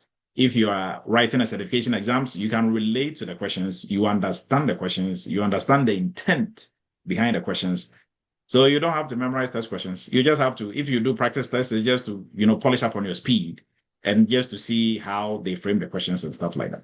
Not to just, because people, they mistake the cybersecurity industry for the health industry. They think if you're a nurse, you get the state board. If you're a lawyer, you get, so in cybersecurity, you get this certification, and it doesn't work that way. Cybersecurity is the wild, wild west. If you have a certification, yeah, more power to you. God bless you.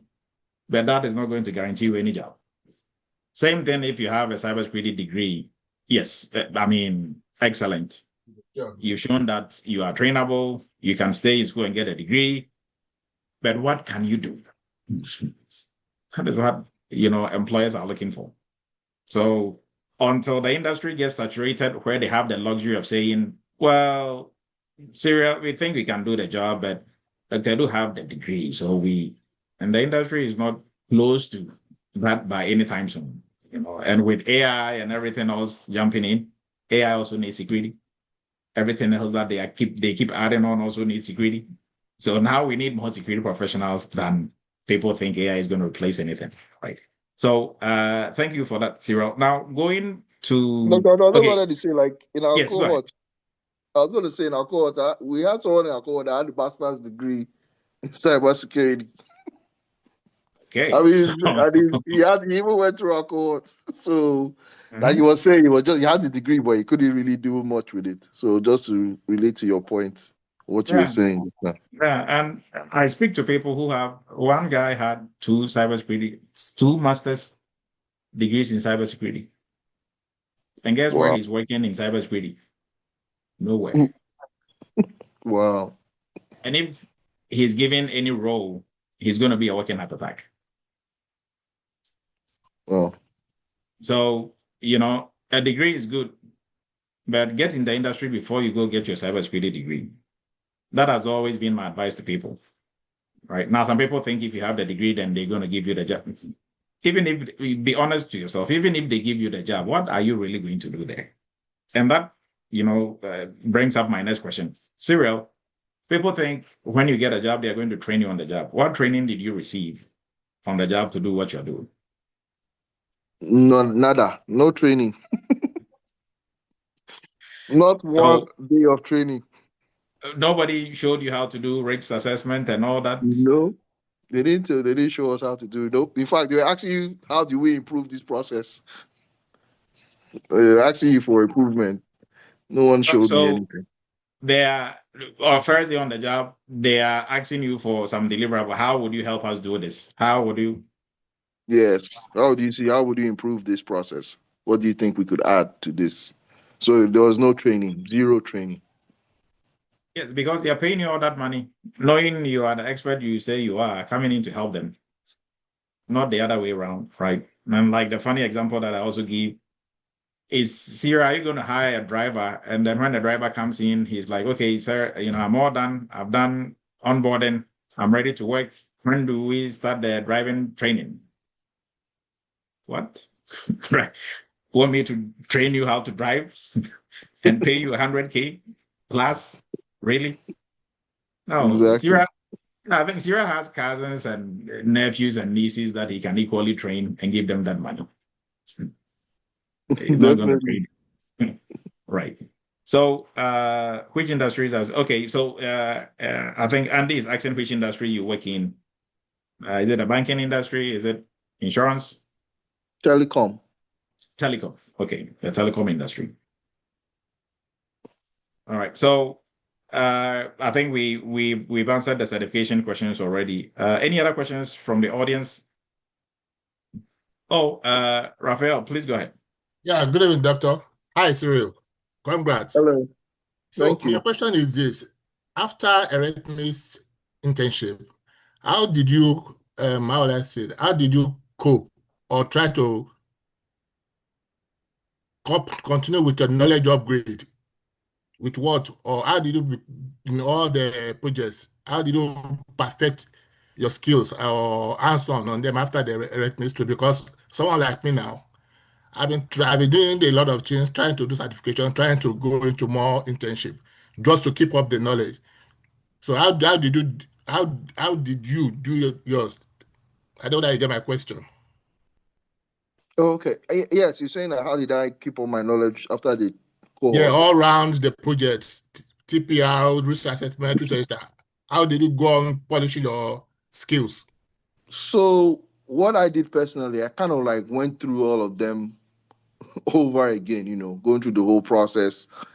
Like if I just like put scenarios, sometimes I even use ChatGPT, like, oh, give me scenarios for risk assessment and see whether I can like actually go through a process, for risk assessment, for instance, third party risk, whatever the domain is, just to get some practical training and also looking through the whole process and going through everything again, refreshing my memory and actually applying it to real world scenarios because I was just imagining the scenarios that we had in the cohort and trying to figure out how I can get that better. Also, reading, going through like the frameworks again and seeing if I missed anything, reading up on my own. Also, like even with certifications, like what Dr. Adu was saying, the only reason why I didn't pursue certifications initially was because I wanted to do what Dr. Adu says, work in the field first and then pursue. So right now, I'm actively trying to pursue some certification. So I'm studying on that right now. So that's how I'm improving myself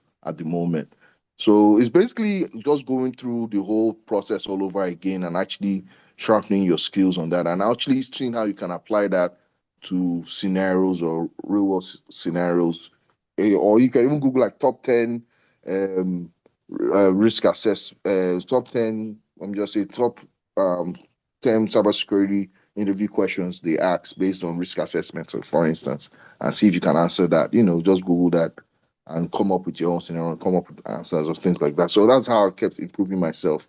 And when I spoke to Dr. they also gave me some insights on how interviewers look at the interview.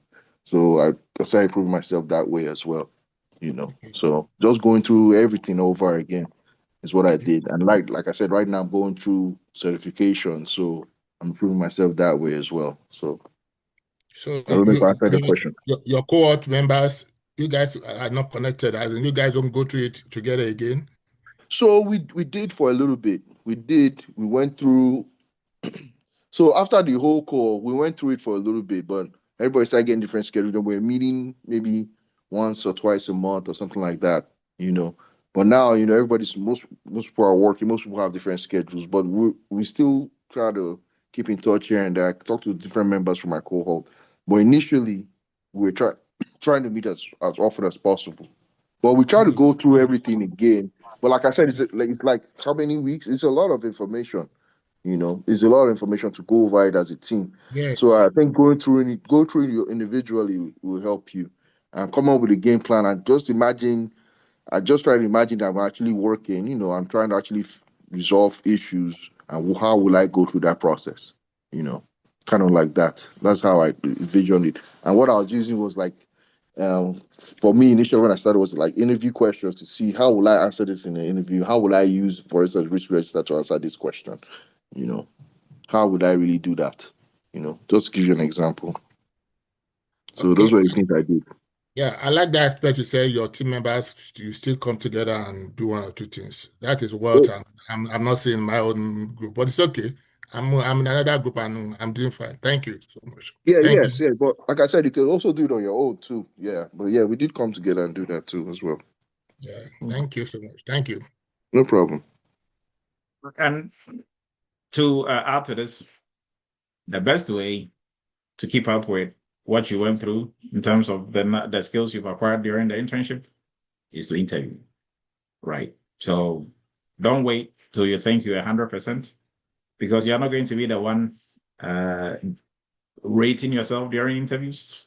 So put yourself out there, right? As you are interviewing and preparing for interview, now you are forced to dig back into the projects you did, right? Go back, look at your portfolio. What did I do in this space? So that is really even if you don't have any structure, the interviews will force you to get some type of structure and for you to go through everything again, right? So that is the best way also. So even if you don't want the job, you don't want the money, just apply to the jobs and go to interviews for fun, right?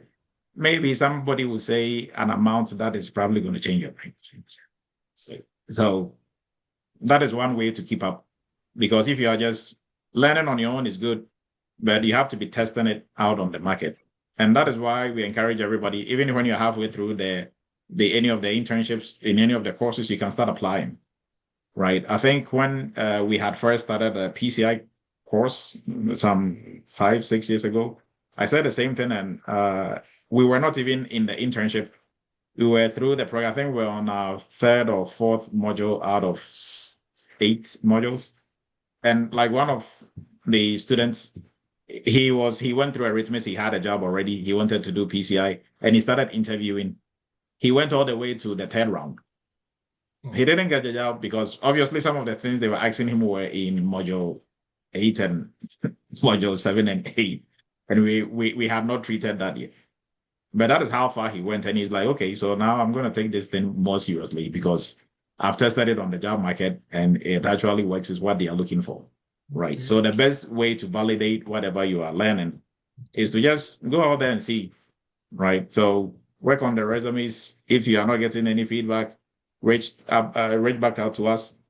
Okay. We will re-strategize and then, keep pushing it.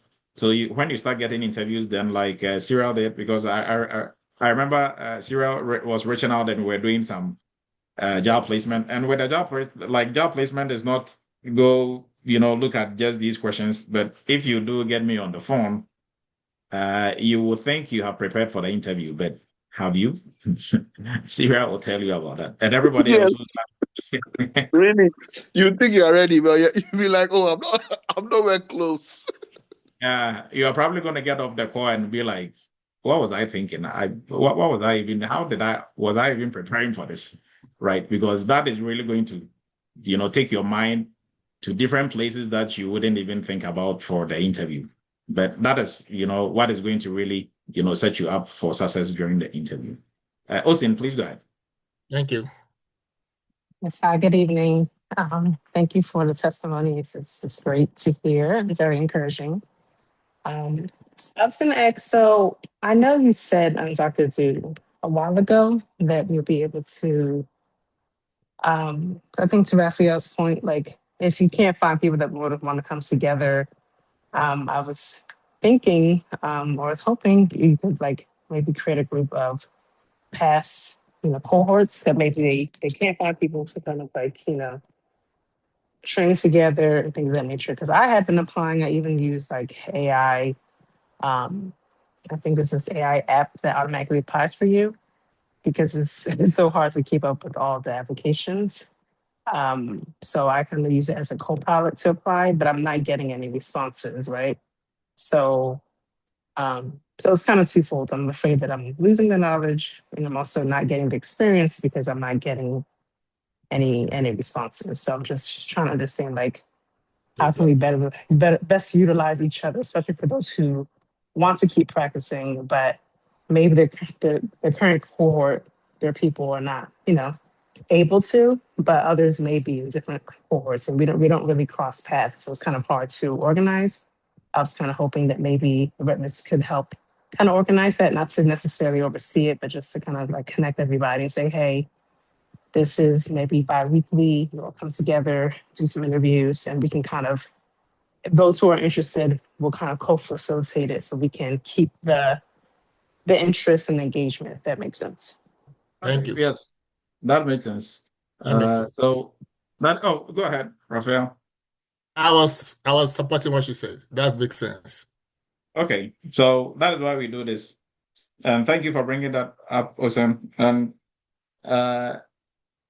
so Osen and other people, Raphael and others, every year I have a bucket list. And there has been one, and the bucket list is people who have to, if you get off the bucket list, it means you got a job. Right.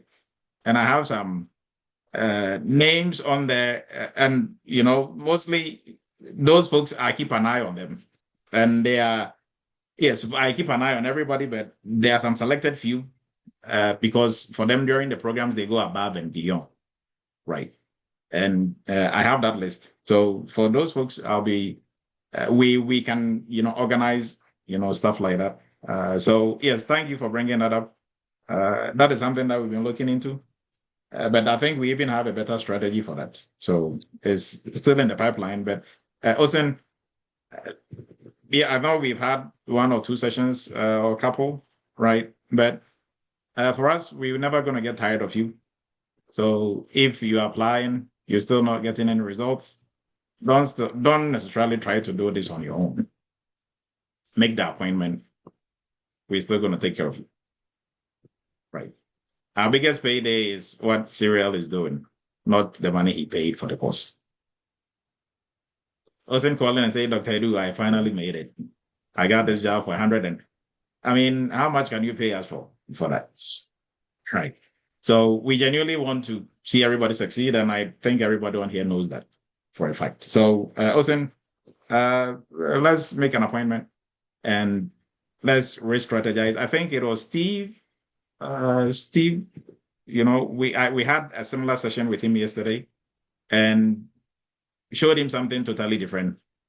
And I think he's going to come back with a couple of interviews. So, and then we also have some folks who will get interviews like crazy, right? They just have to apply to one or two. And like you said, we are going to link you up. So maybe what you are doing and what somebody else is doing, you can, put it together and it is going to work, right? So yes, you can always reach out, but we will put something together. We will put eventually. Thank you. Thank you, sir. Yes. Thank you. All right. So on that note, we are going back to Syria. Any last words for the community, for the group? Now, the links to schedule an appointment, to join the WhatsApp chat, to join the AI challenge, and for everybody, for folks who have completed the entry level for internship, I highly encourage you join the AI challenge. even for the job application part and all that. It's not that we do the job application and all that, but the AI challenge will show you something totally different aside even your job applications, right? So it makes job applications a bit, you can put it on autopilot. Osin was talking about a site that will apply for you, and you can create that yourself and even make it better, right? So look into that.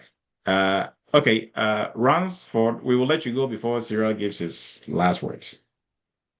Okay, thank you, sir, for the opportunity. Yeah, I just wanted to get a clarification about the 7-day AI challenge. What time of the day does the 2-hour classes start? I'm just trying to find out. In the evenings, it's mostly 7 to 9. Okay. Yeah, so if we start on Thursday, 7 days from that Thursday, 7 to 9, even through Saturdays and Sundays. Okay, that's fine. I just wanted to be sure so that we can work to schedule something out there. Thank you, sir. Yes, you're welcome. All right, Cyril, please, your last words on to everybody who is looking to jump onto the cybersecurity side. How fulfilling has this been? How has this changed your life in terms of life, work, in terms of finances? Has this really, been what you were expecting or what you anticipated in the cybersecurity space?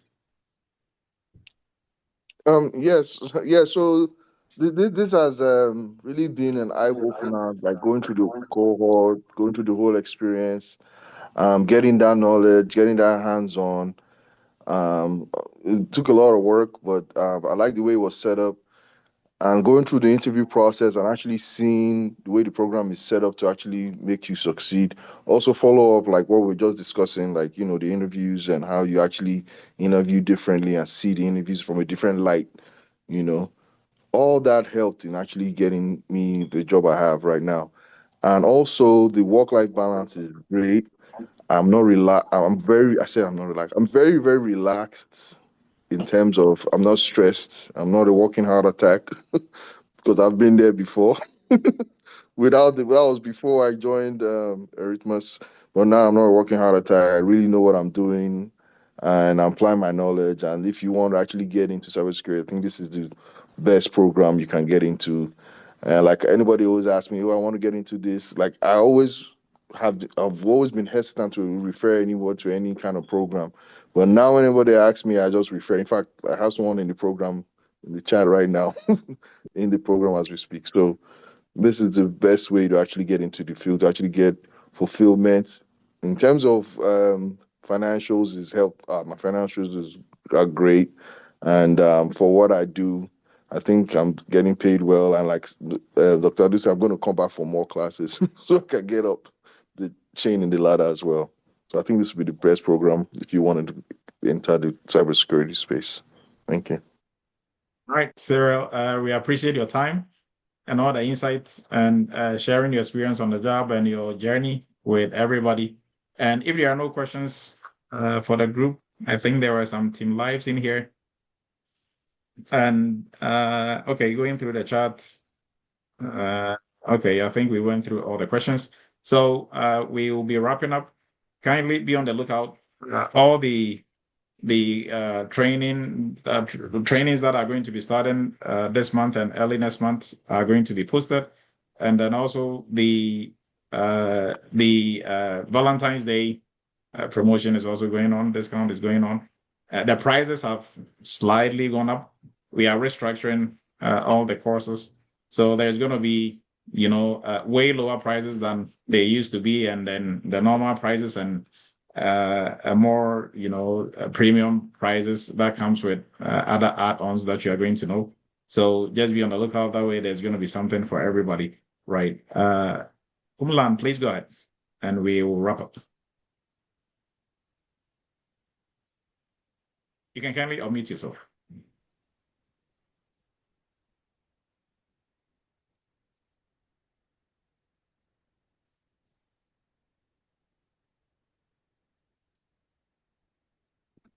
Oh, you are still, I don't think you are muted, but we are unable to hear you. Can you hear me now?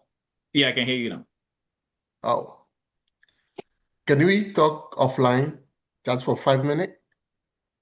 I will be pretty taken right after this. you can shoot a test if it's something that they can answer for you. Either than that, you have to probably use the link to. The best way to catch me is to schedule the appointment. I schedule an appointment for Tuesday, but I'll be busy that day. That's why I'm asking. So you can shoot a test if it's something that they can we can resolve. Yeah, you can shoot a test and we can talk that way, right? Okay, got it. Thank you. Abraham, please go ahead.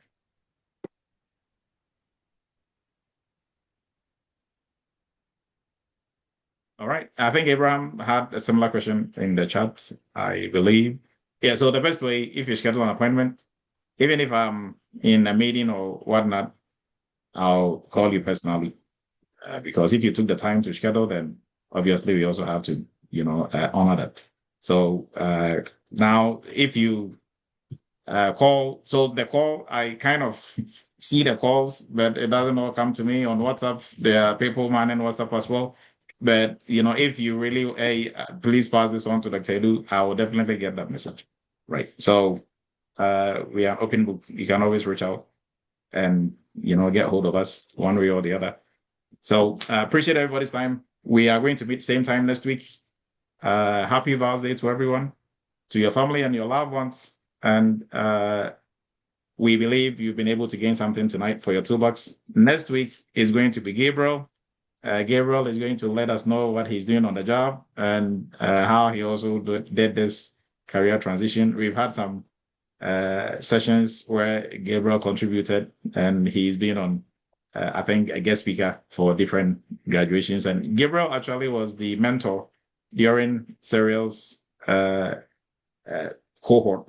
Gabriel was a mentor. He was a senior, so he came back as a mentor, and they spoke highly of Gabriel. He's a working, I think it was Michael who came up with that, says, Gabriel, talk to me, Dr. Edu. Gabriel is a working encyclopedia for cybersecurity.